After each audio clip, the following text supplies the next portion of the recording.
Connor McDavid's Edmonton Oilers are in town to take on the Flyers tonight, and McDavid is one of the most decorated players in league history already. He's led the Oilers to 2 straight Western Conference titles, followed by, of course, 2 losses to the Panthers in the Cup final. He's led the league in total points to win the Art Ross Trophy 5 times in the first 10 years of his career. He's won the Rocket Richard Trophy as the goal leader once. He has been voted the league MVP 3 times, and those Hart trophies sit on a shelf next to the Conn Smythe he won as the playoff MVP in 2024, despite a losing effort. He isn't yet 29 years old, and McDavid has all of the championships, all of the individual awards anyone could ask for, except one.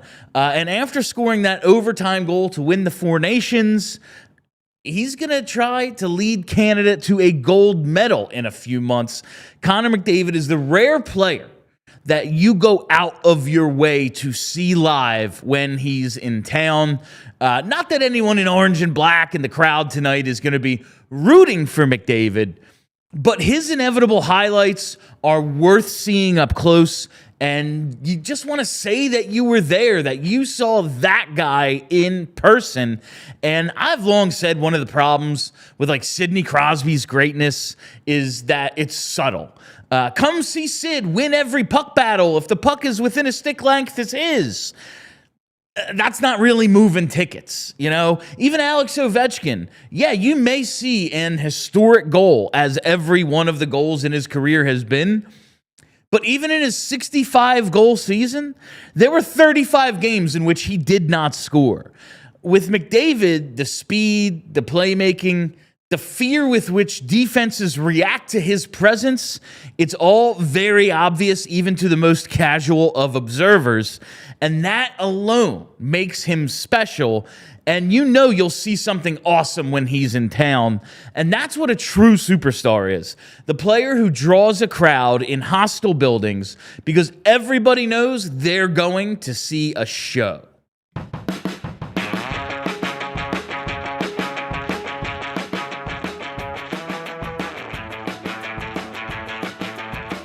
Hey, everybody, how you doing? Well, that's good. Welcome to Philadelphia, presented by our friends at Bet Parks. My name is Bill Matz. I'm your director of fun and games for the afternoon. Joining me live in the Xfinity Lounge, it is my producer and the host of PHLY Phillies, Tyler Zulli. What's going on, Tyler? What's up, man? Yeah, you know there's something special when a certain player comes to town, and the beauty of it is it's not a lot of players in any sport, really. I mean, I think you could probably count in single digits active right now the guys that you would go, wow, I want to go see that guy. I need to see that guy. Connor McDavid is one of those few guys. 100%. And we're going to talk about some of those draws and guys that, like, I would reach into my pocket to buy a ticket in order to see this away player, because it's a very, very short list, and everybody's criteria is a little different, but there are some guys that I think just kind of transcend it all. But first, we got some headlines to hit. First of all, so it turns out Jair Alexander retired, sorta, kinda. The Eagles gave up a 6th rounder to the Ravens for Jair Alexander and a 7th. So it's not like they surrendered a ton, but it does now kind of feel like that whole, hey, he's not traveling with the team this week, but we have a plan to get his knee right so that things, progress positively and we have him, for later in the season, the playoffs and all that. Kind of feels like a cover story. I know the ESPN story about this said he informed the team of this decision on Tuesday, but I got to tell you, it doesn't really feel that way to me, at least. At least Darius Smith played a few games before he said, like, I'm done, I'm good. I find this all very, very odd that he's got to step away from football in order to get his knee right. He had off-season knee surgery. He just hasn't responded to it all that well. He has played this year, but sparingly, and it's just seems weird that now we have a second guy who's just kind of given up mid-season. Like, you know what? I'm good. I can't remember a time something like this happened, especially more than once, Tyler, where a dude just kind of goes, yeah, I'm not so sure. Now, he didn't like quite say retired. Like, I'm stepping away from football in order to get my knee right. But it kind of feels like that's that, right? Yeah, I mean, I think they brought up both physically and mentally. Maybe he's not in a headspace to play right now that, with the injury and with whatever, like maybe there's a diminishing skill set and those types of things start to come into play.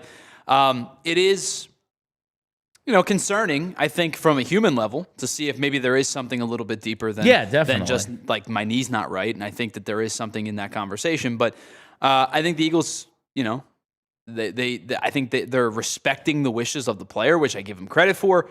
You took a shot on a player, right? It was not like they gave up the 6th for him in the 7th, so they moved back one round. You try to take a shot on a guy who in the past, in his prime, was one of the elite defenders, one of the elite corners in all of football. If it doesn't work out for you, you took a shot on somebody. I have no problem with a team trying to make a move, especially with the implications of a 6th for a 7th, basically, is really what you moved into. You traded down, 20 picks probably? Yeah, I would bet you they probably look to move that pick anyway into something in the future. So I have no issue with them taking a shot. It's an unfortunate situation that has played itself out. I don't know how long, if it does, resolve itself, but I don't have a problem with them taking a shot on acquiring a player who in the past has been an elite level player. I didn't expect elite. We talked about it yesterday.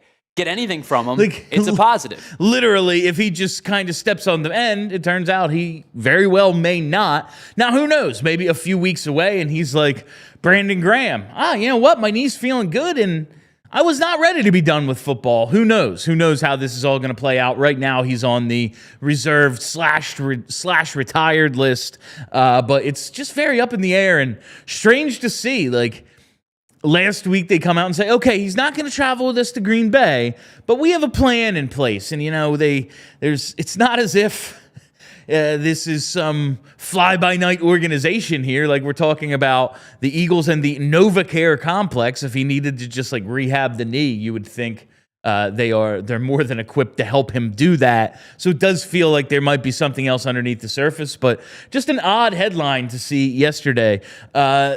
Speaking of odd stuff, remember all the Dombrowski kind of calling out, questioning the future of Bryce Harper? Well, at least according to the Phillies president, Dave Dombrowski, they have cleared the air a little bit. Dombrowski said, we had a good conversation. We talked for quite a while, and really, conversations between Bryce and myself are between us. And that's fair, I think, especially considering how Bryce kind of took it as, I can't believe we're airing this stuff out.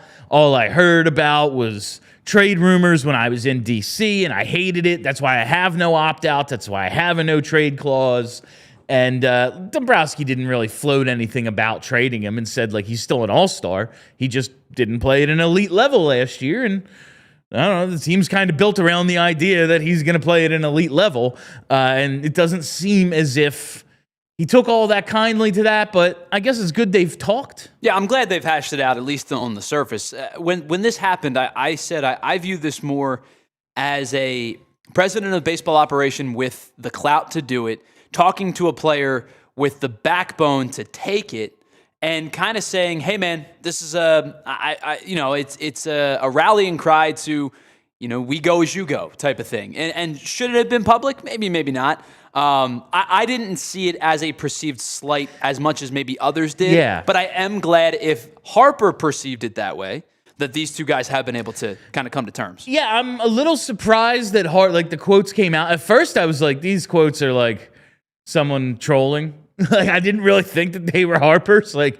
I guess maybe it was a miscalculation on his on Dombrowski's relationship with Harper or how he thought he would take it. But regardless, I guess it's good they've talked. And we also got an Instagram post from Harrison Bader that at first I kind of interpreted as him saying his goodbyes to Philadelphia. Says 2.5 months was not nearly enough, but that's all the gods had in store for us this year, and thanked everyone. Said that Philly was a PH gift, and gift is spelled with a PH as well, which I found very Harper-ish. In fact, I just saw a Devin Caney report where it's I guess someone from Harper's from Bader's, team, his inner circle, whatever, was like, oh no, this isn't closing the door on Philly. And now I look at this almost as like a really good negotiation tactic. Like now even more people are going to be, well, you got to bring back Bader. He's a Philly. He loves it here. He wants to be here. He played hard. And it's like, really? Hey, he's an everyday center fielder, and we haven't had one of those in a while. Maybe you might want to think about doing that. But I know you've talked about this on your show, Tyler. It just feels like a bad idea to give this guy like 3 or 4 years. Yeah, I do worry about a multi-year extension. And not because I don't think he's become a good player or had a good year last year. It's the guy I worry about is the regression form from him that I talked about in January of last year, where I basically said, hell no, I don't want this guy on my baseball team. The Twins signed him. He had a really good year. The Phillies trade for him. He played even better here than he did in Minnesota.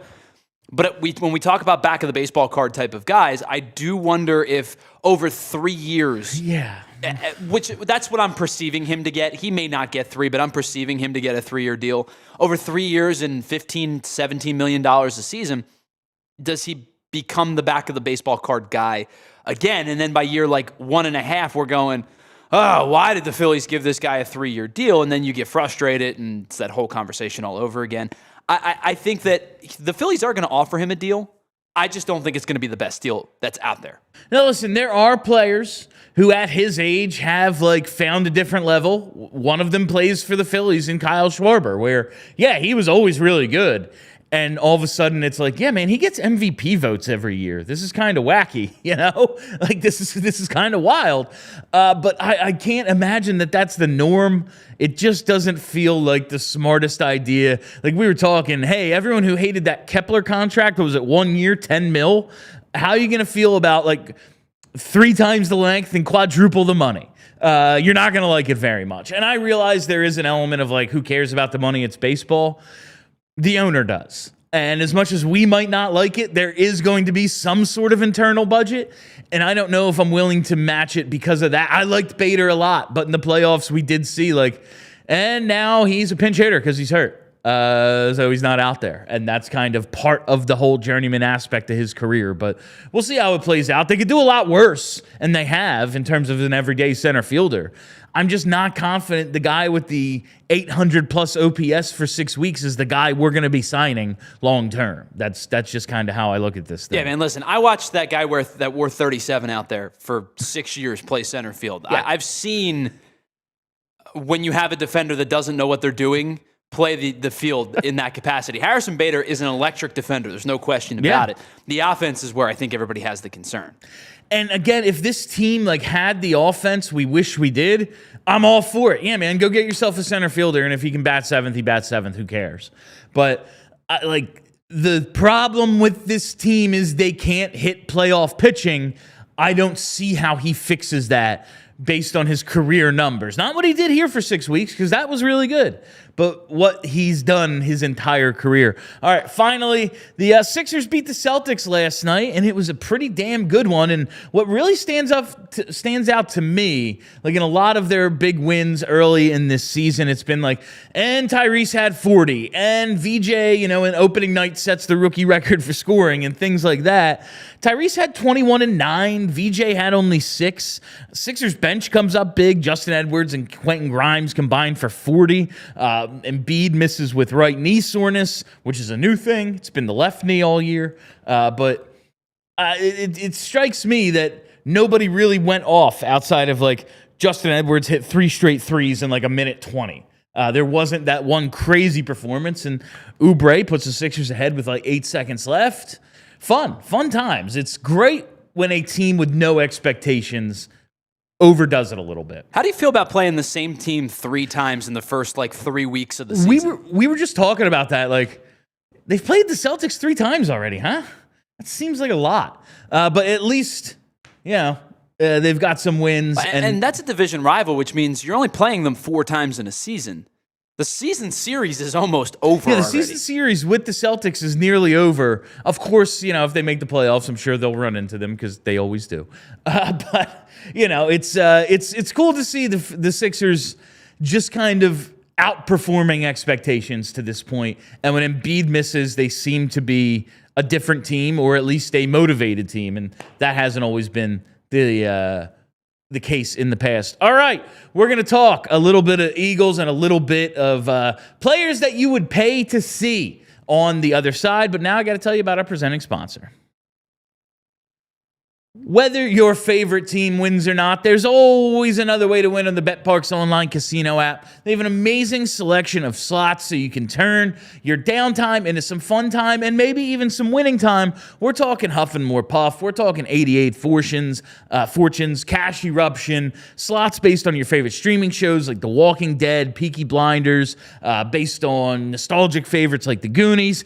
And we're talking all your casino classics, blackjack, roulette, craps, poker, baccarat, so many ways to win on the BetParx online casino app. And now is the time to get in because new users get up to $1,000 casino bonus back if you're down in the first 24 hours. All you got to do, go to betparx.com, download the app, and enjoy all the action and excitement from the casino at your fingertips. Must be 21 and in PA, Jersey, Maryland, or Michigan for BetParx. You love to play. You play to win. You bet. BetParx. Gambling problem? Call 1-800-GAMBLER. All right, well, I know we're going to talk about that dude in just a little bit, but he is coming to town, and you get an opportunity to watch him. If you're not in the building, you do it with our friends over at Xfinity, because if you call yourself a sports fan, you have to get Xfinity, and that is the ultimate place to watch all of your favorite sports. Pro hockey, pro hoops, college hoops, pro and college football coming up this weekend. It's the perfect fan flex. You get all the action right there in your living room. Plus, with Xfinity's Best Picture and sound enhanced with 4K, it's going to feel like you're at the arena anyway. You don't have to fight for parking and tickets and concessions and sitting next to somebody who is a rival fan and you just get in a shouting match with them. Instead, you can just scream at your TV and your wife can tell you they can't hear you, because that's what my wife likes to tell me when I scream at the TV. Anyway, on top of that, you get real-time notification and live stats right there on your TV. It is the best seat in the house every time. So next game day, make sure the big fan in your life isn't a big fail. Learn more at Xfinity.com. Xfinity, imagine that. All right, welcome back. And yeah, I want to do the players you go out of your way to see thing now, because I feel like different levels of it. There's the all-time greats, there's like matchups you really want to see, and then my favorite thing, quite honestly, the guys you just hate, the guys you are going to boo. As a wrestling fan, I always say you need bad guys. There's always the age-old debate, was WrestleMania 1 sold out because of Hulk Hogan or because everyone wanted to see Hogan beat up Roddy Piper? Like, that is very much, I love bad guys, and so that is a big part of this. But the guys that you just have to go out of your way to see because they are the greats, Ohtani is in a class by himself in terms of actives right now, right? Yeah, I think Aaron Judge is an elite level hitter. He may be the best hitter in baseball. Watching Skubal, watching Skeens, watching Crochet, they're incredible viewings from a baseball fan standpoint. Yeah. But if you are just going to watch the dude, it's Shohei and it's not anybody else. That's Connor McDavid, I think, is very much in this class of guys who are the best at their sport, and you pay to see them. They're a draw in out-of-town arenas, absolutely. He's so much better than almost everybody else. Like, there's a couple guys comparable, and really, it's him, and then who's close, It's very much him.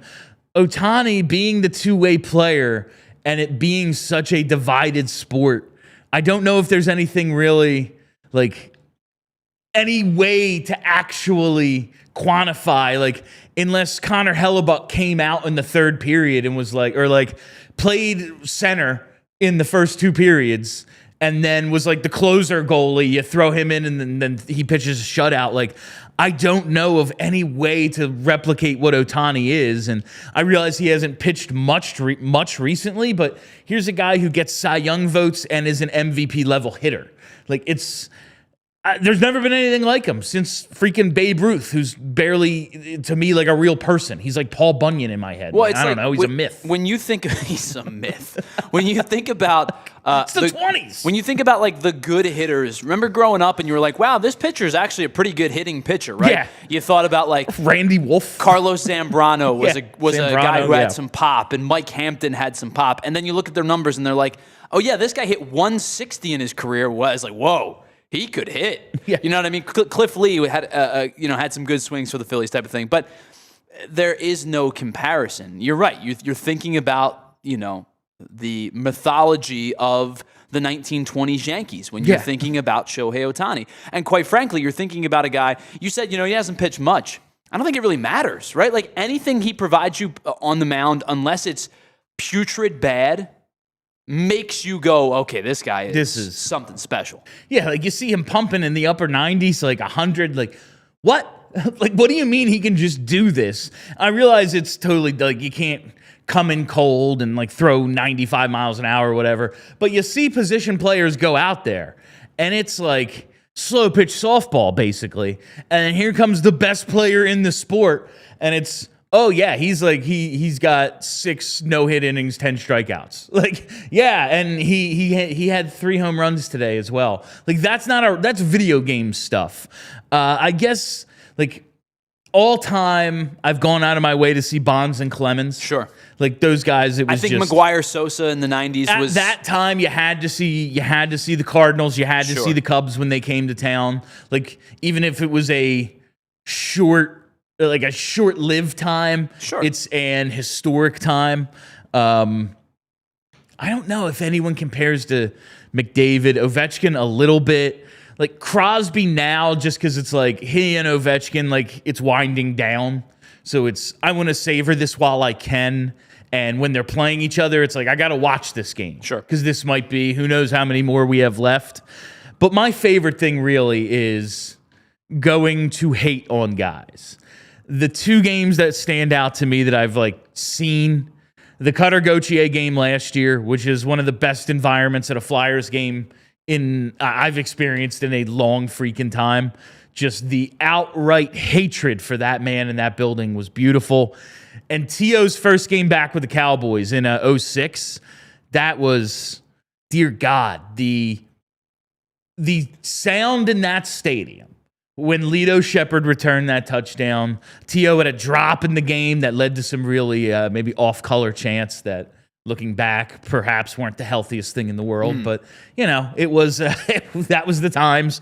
Those 2 games to me like really stand out in terms of I went out of my way to make sure I was there for this.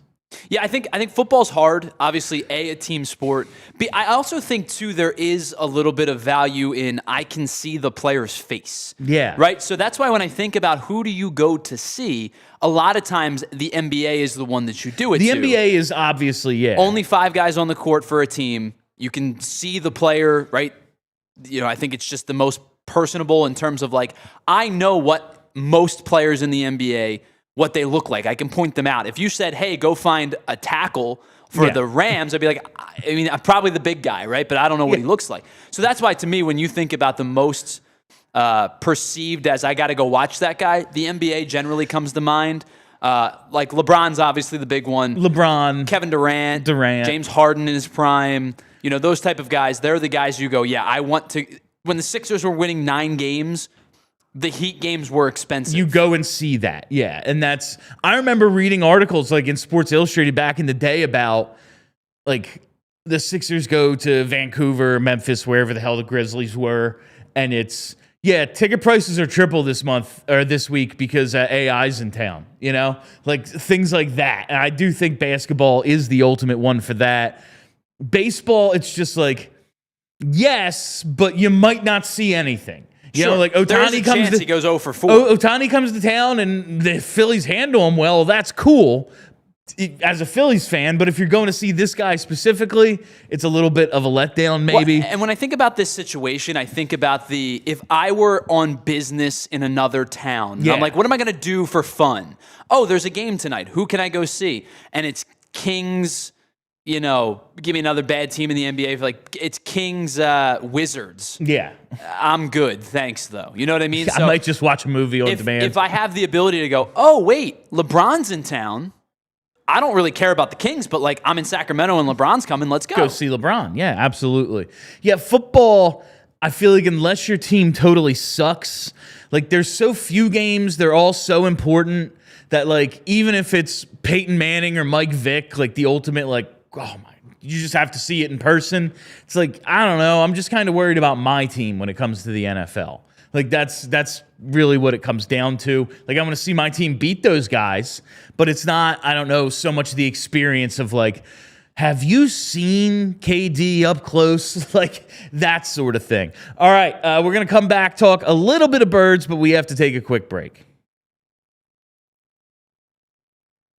All right, I got to tell you about our friends right now. I have to tell you about, it's Elkin Chevy. Oh, you know I love Elkin Chevrolet. And sports fans know exactly who is playing those championship level car deals every single day. It's our friends at Elkin Chevrolet. They're right off Route 73 South in Marlton. Running the place is a three-man team, Jason, Adam, and Josh. Three brothers. They're in the store every single day, calling the plays and delivering wins for their customers. There's never any fumbles, no drama, just a hometown squad with a deep bench of Chevys and prices that'll make you cheer. They call it honking good service, and trust me, they are a slam dunk. So if you're scouting for a new Chevy or a pre-owned MVP, make your next move to Elkin Chevrolet. Real brothers, real deals, and a whole lot of honking good service. Shop now at elkinchevrolet.com. Together, let's drive. Everybody has their favorite tea, but have you ever actually turned the can around and looked at what is on the back of the can? Sometimes you don't because they hide it from you. They want to make it indistinguishable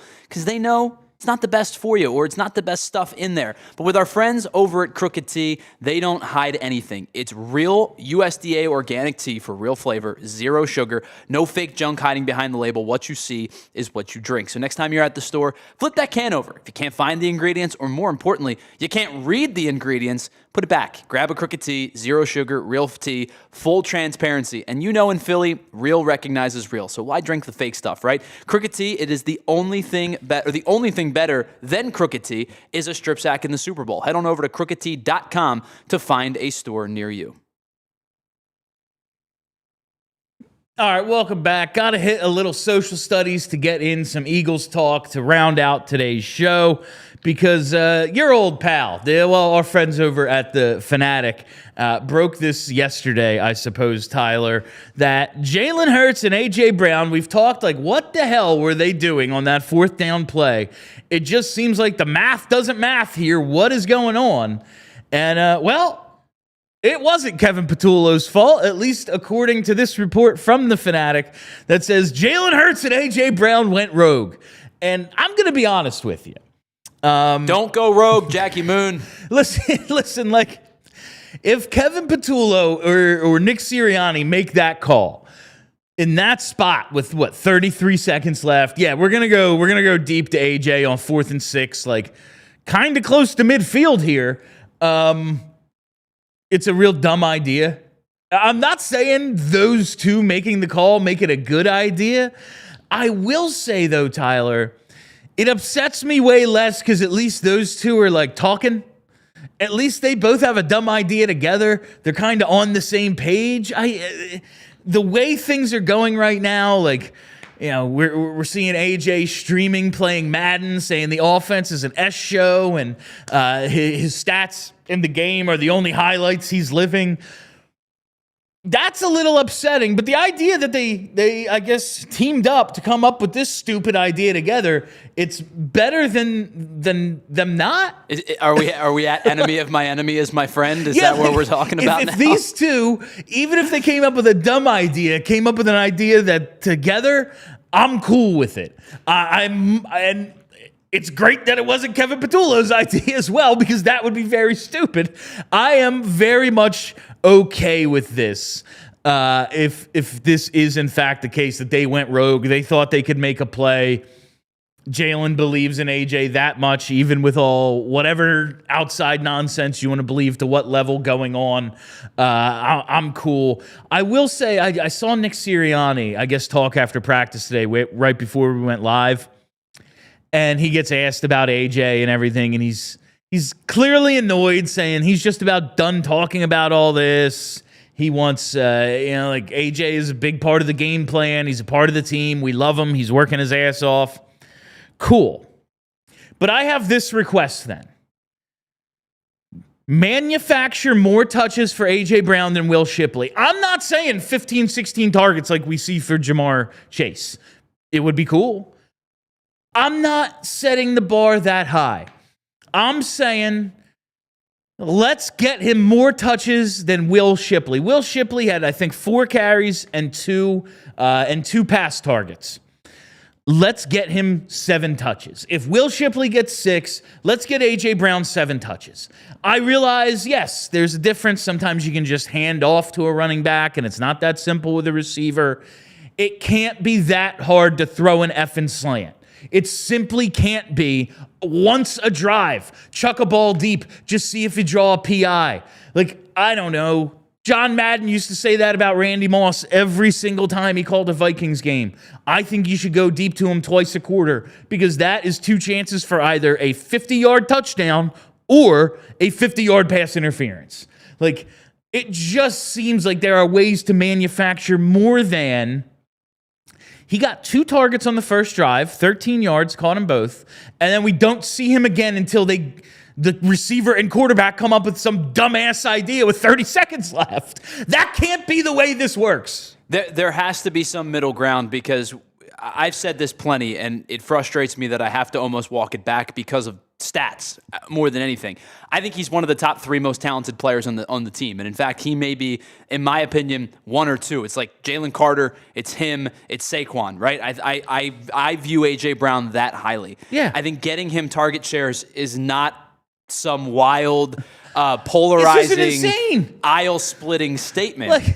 And you bring up the slants, and I'm like, maybe it's an oversimplification of things. Maybe it's not. Maybe at this point it is because we've talked about it plenty. Wins are wins are wins, and they're stacking wins, and they're doing what they're supposed to do. So for us as fans, the Eagles are winning football games, and that's what matters, because wins are good. I realize it seems like it's oversimplification, but like how often do we see the ball, Dallas Goedert out in the flat, or him run that little like 5-yard out, because it's always there, because he has a physical advantage probably over the defender.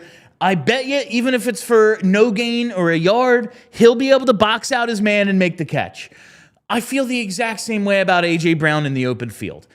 Yeah, it's probably an oversimplification, but sometimes it's a simple game. Big man beats little man. He is bigger and faster and stronger than pretty much everyone on defense, unless like a D lineman is covering him, which would also be stupid. So like, let's just, you don't have to force it every play. This doesn't have to be 16 targets a game, but just a little bit more than 2.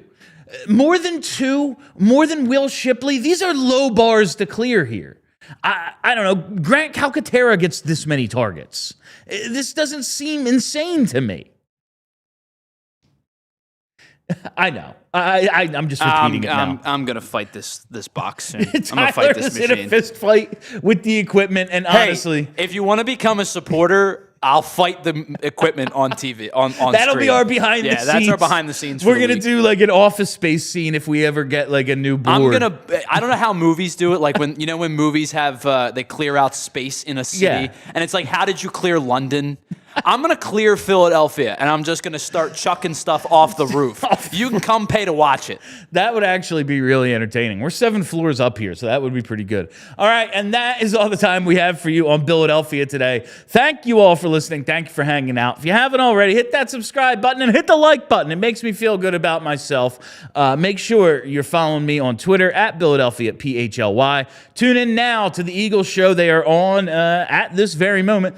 And tune in for Fly Flyers pre- and post-game tonight starting at 6:30. It'll be me and Kelly Hinkle. Charlie will join us on the Xfinity mobile call-in line from the arena in post-game. That's it. I am Bill Matz. Thank you for producing Tyler Zulli. Till tomorrow, be excellent to each other. We all silly like the mayor.